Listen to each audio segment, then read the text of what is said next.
Oh, okay. Well, I'm Chachi Sanchez, and welcome to VR Citizen. I'll be your guide through the verse. We got IAE Expo. We have day 8, I believe, with Misk. Hang on here. 1, 2, 3, 4, 5, 6, 7, 8. Yeah. Day 8 with Misk. Muashi Industries Starlight Concern. Starflight Concern? Anyways.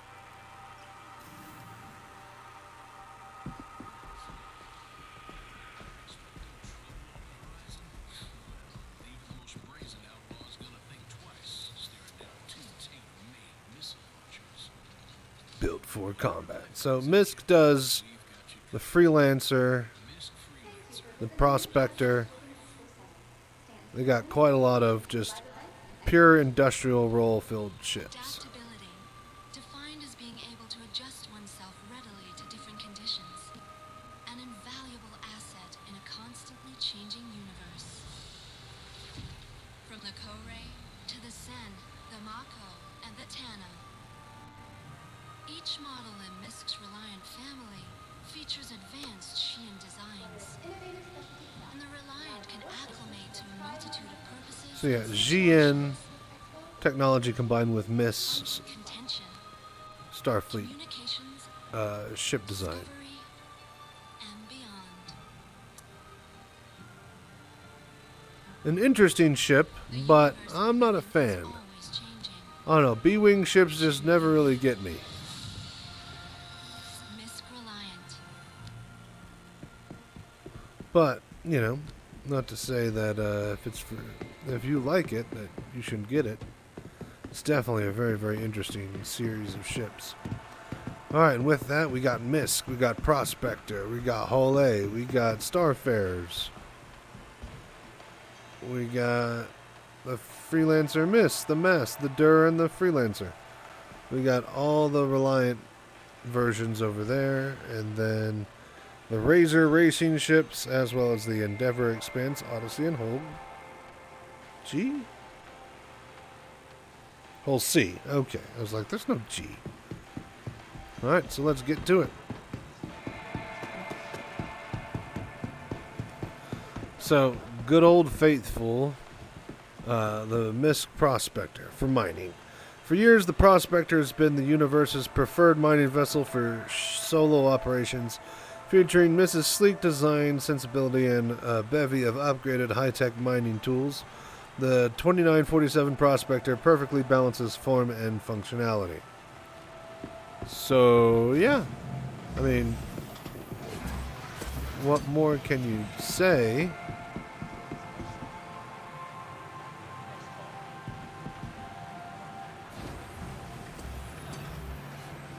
Got a ladder to the side on it. But yeah, eventually these saddlebags will be removable, and you can select what ores and stuff go in. There'll be a lot more versatility than it currently has. And it's already, you know, fine at what it does, which is mining and making a buttload of money doing that. So this is the Starfarer Gemini. Heavy refueling.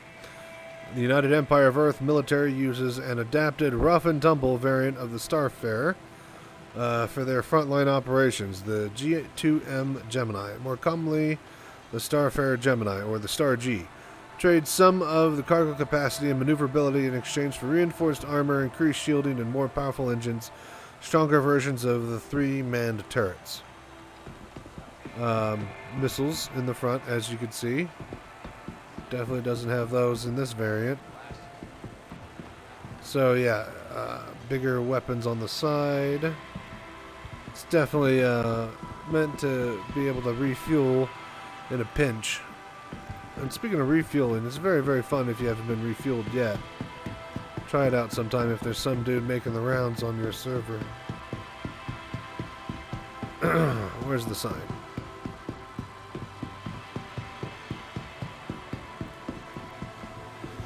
Okay, so this is just the Starfarer, heavy refueling. Starfarer differs from traditional bulk freighters in one key way. It is a dedicated fuel platform. Starfarer designed not only to load, store, and protect fuel stasis units, it's designed to take in spaceborne gases and refine them for use without landing. And while it excels at this, the Starfarer can also be used to ferry traditional bulk cargo pods. So, yeah. I don't know what it's talking about fucking protecting gases. They're literally stuck here on the outside. I mean, not very protected if you ask me, but whatever. To each their own. It's a quick missile or a strafe with some machine gun fire away from taking an explosive leak. Alright, and then we have the hull A.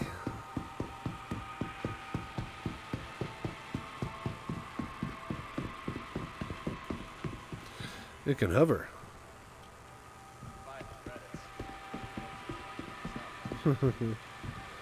Alright, hull A. Medium freight. The smallest, most affordable hull, the hull A is great for those striking out in the galaxy on their own. The hull A is most similar to the Aurora and Mustang, but lacks the jack-of-all-trades nature. Where the others trade cargo capacity for firepower or speed, the hull A is 100% on-mission transport. And it's got a side door with a ladder to the top. So yeah, this whole thing will stretch and expand, and it has these racks that pop out in the middle that hold the cargo. It's very, very cool. The entire hull series itself looks awesome. As we'll see when we get down to the hull room. But for now, let's head to the side halls. Alright. These are all the Reliant models. We got the Tana, the Mako, all this good stuff. So this one is scanner suite, cameras. Got scanner seat and stuff here. Pilot, co-pilot, and it's on the gimbals. The seat itself all rotates.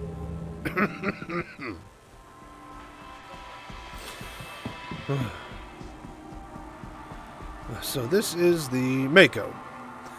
Focus, reporting. Oh, that's right. This is camera pods and meant for news crews. Empire depends on up-to-the-second information, which is why reporters need to be able to go where the news is happening. Wherever, whenever. Enter the Mako. All the flexibility and dependability of a Misk Reliant combined with the state-of-the-art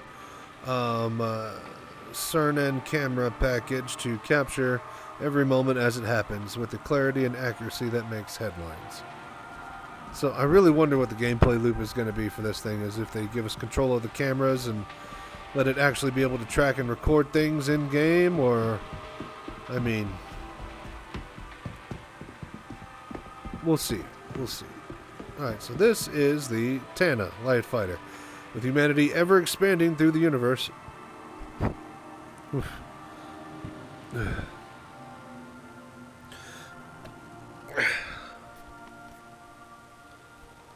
Alright, so this is the Tana light fighter. With humanity ever expanding through the universe, the need for a versatile, lightweight fighter has expanded within it. Easy to maintain with a rugged construction, the Reliant Tana makes for an ideal choice for frontier and outpost defense thanks to custom high-yield power plant, stronger shields, and additional weapon mounts. I mean, yeah, it's got it's got a couple extra mounts. But like, yeah, I don't know.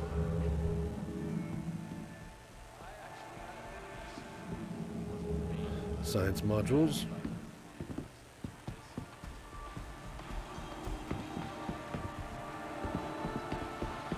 So this is the Reliant Sin. Magellan, Pierce, Crawshaw, names that echo throughout history thanks to their adventuring spirit. A curious nature and a reliable ship, the Reliant Sen is a versatile mobile science platform outfitted with long-range scanning capabilities to take you further. Longer and the advanced SAMO sensor suite, perfect for the aspiring explorer who wants to whisper their name into the halls of destiny. History. Yeah, history, destiny, same thing. If you try hard enough, at least. And then this is lots of extra guns. So this is the core, which is light freight. With the Reliant core, Misk adds to its already impressive lineup of shields smaller introductory class spacecraft, utilizing advanced. Oh, sorry. All right. So this is the Reliant core. With the Reliant core, Misk adds to its already impressive lineup of ships a smaller introductory class spacecraft utilizing advanced ZN designs. The Reliant features broad, sleek wings, omnidirectional thrusters, and fully articulated two-seat cockpit that supports horizontal and vertical flight modes. All of this combines with a larger carrying capacity than most ships in its class, make the core a natural choice for short-range hauling, or with the simple addition of a few extra components, this can-do ship can do anything you dreamed of. So this has a dual weapon mount on the thing. Ah, yes. Okay, so this is definitely pure extra cargo. If I were to get one of these, I'd probably get this version here. I don't think I would need a bed on something like this. But, I don't know. Also, there's plenty of extra weapon mounts, which I do like and enjoy. The more repeaters, the better. Alright, well, let's get over to the holodeck, I believe. Those are the Reliants. Okay, here are all the Freelancers, baby. So where the Prospector is the go-to ship for mining, I'd say the Freelancer is the go-to ship for simple hauling. Cargo runs and cubing, this is going to be the guy you're going to want to hauler at. The Freelancer, medium freight. Freelancers are used as long-haul merchant ships by major corporations, but they are just as frequently repurposed as dedicated exploration vessels by independent captains who want to operate on the fringes of the galaxy. So, this version is the normal version. You can see that it is this big. Extra cargo room in here. It's got all the space for crew. I don't know why it needs that many crew and beds though. 4. I really don't know why 4 people are needed for docking or for cargo running, but it can be swapped into dedicated science exploration vehicles, so you can put modules and equipment in the back. Alright, so now this bad boy. This is the DUR, the Expedition. Freelancer DUR variant specializes in exploration, sacrificing 25% cargo capacity of the Freelancer for enhanced jump drive, more advanced scanner, and expanded fuel tank. May seem like a bad call to some, but those who value discovery over profit will find it to be their ship of choice. So yeah, it's got all this exploration stuff, as you can see. And then definitely a lot smaller. And then here's your bigger expanded jump drive and your extra cargo in the middle. Then same cab layout. So yeah, got big boy jump drives.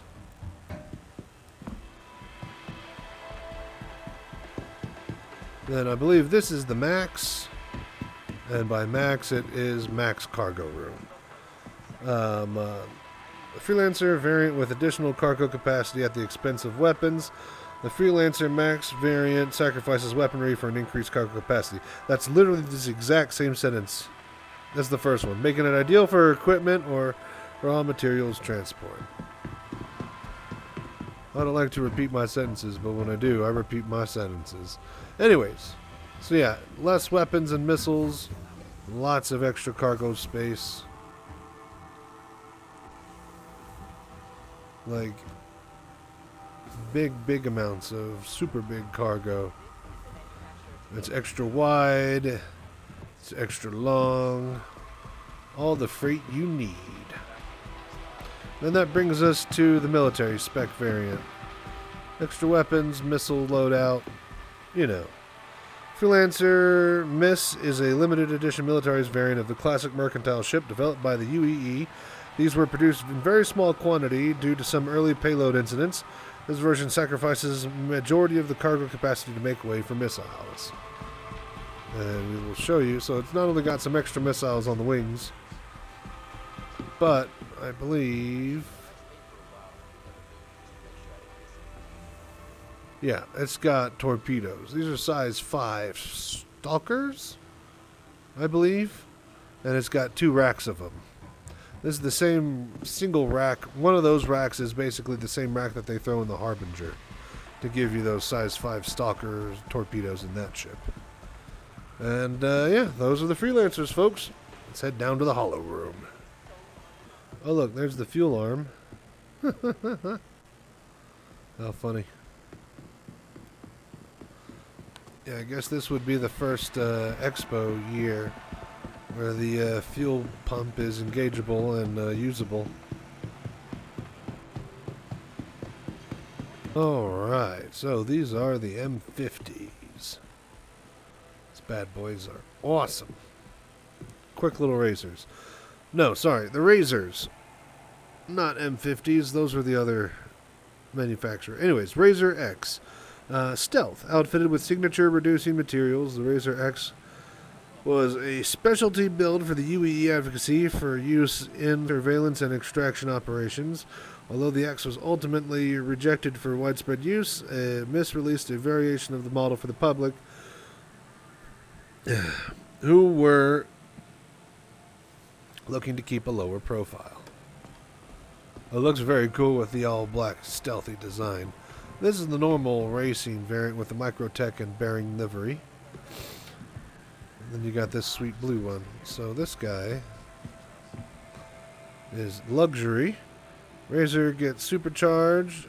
The LX features an overclocked engine to unleash the blazing top speeds. This power comes at cost with reduced maneuverability and armaments, making it ideal for straight shot racing, but who needs weapons when you're leaving your competition in the dust? And then the blue variant, I like this blue one. It's not bad. If the white one had a bit more red, I think it would be awesome as well. Racing, the Misk Razor. This advanced racer features an advanced composite space frame that puts pure speed ahead of everything else. It's the ship for pilots who want to leave competition in the dust. So, yeah. Those are the Razors. Very small, very fast. And here are some benches for people to sit on. Let's go to the holodeck.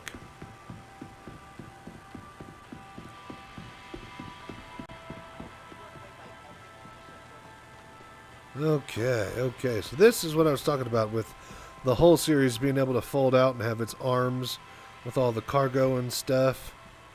This is the Hull C. Often called the most common ship in the galaxy, the Hull C is the most reduced range of and is considered by many to be the most versatile, intended to hit the sweet spot between smaller single-person transports and the massive super freighters that make up the rest of the range. The Hull C offers expansive modularity of the larger ships while still retaining a modicum of maneuverability allowed at the low end of the range. And so yeah, these get bigger and bigger and bigger with the fold-out arms and how much cargo they can have. So much so that the larger units don't land on planets and they don't fold up. Then that brings us to this, which is the Odyssey. So exploration, survey distant frontiers and explore the furthest reaches of space with the Misk Odyssey, the most advanced and complete exploration ship available to civilians. Designed to be supremely self-sufficient, the Odyssey comes with an onboard refinery with built-in mining tech, expansive capacity for supplies, and a hangar capable of housing a small ship, along with comprehensive, comfortable accommodations for a crew of 7. So yeah, internal refining bay. This and a prospector would go hand in hand very, very well. And then we have this bad boy, which is the Expanse. The Misk expands self-contained refinery system seeks to redefine the industry standard for entry-level vehicular-based mineral processing, specifically designed to operate in tandem with mining ships like the Misk Prospector. The expanse is the perfect complement to any mining operation thanks to its ability to transform full raw materials, mineral pods, into sellable material. So this is pure dedicated refinery. Long-distance, long-range mobile refinery. As you can see, it's got the saddlebags that come off the Prospector. So, yeah, and then that brings us to this guy. The Pioneer? No, the Endeavor. Science. Muashi Industrial and Starflight Concern is proud to present the Endeavor-class research vessel. Fully modular space platform designed to be adapted for a variety of scientific and medical tasks. Initially developed as a floating laboratory, the Misk Endeavor can be outfitted for everything from spatial telescopy to use as a mobile hospital. So this has these pods on the side that are shaped like spheres that it can hold like 2 on each. So it's got 4 total, and those are modular and can be hooked up to have different things like hydroponics labs or science equipment or long-range scanners. So yeah, that's going to be really interesting, the Endeavor. And with that, we are done with day 8. Well, thank you guys so much for watching this series. Like I said, we'll be back to regular schedule soon. Once all of the IAE Expo days are covered, which should be wrapping up here like tomorrow, besides the Best in Show. And after that, very, very shortly on the channel, I'll have my VR Stalker Gamma storyline playthrough. And still working on the musical intro for that. And I hope you guys enjoy it very much. With that said, thank you guys very much for visiting IAE 2952. And I hope you guys have a wonderful, happy holidays. Until next time, as always, stay safe and fly right. Whew. Alright, I'm going to chop and edit these both up, and we're going to get them uploaded, and then I'm just going to pass out for the next couple days and hopefully recover from my sickness. You guys are awesome. Thank you guys for watching. Check you later.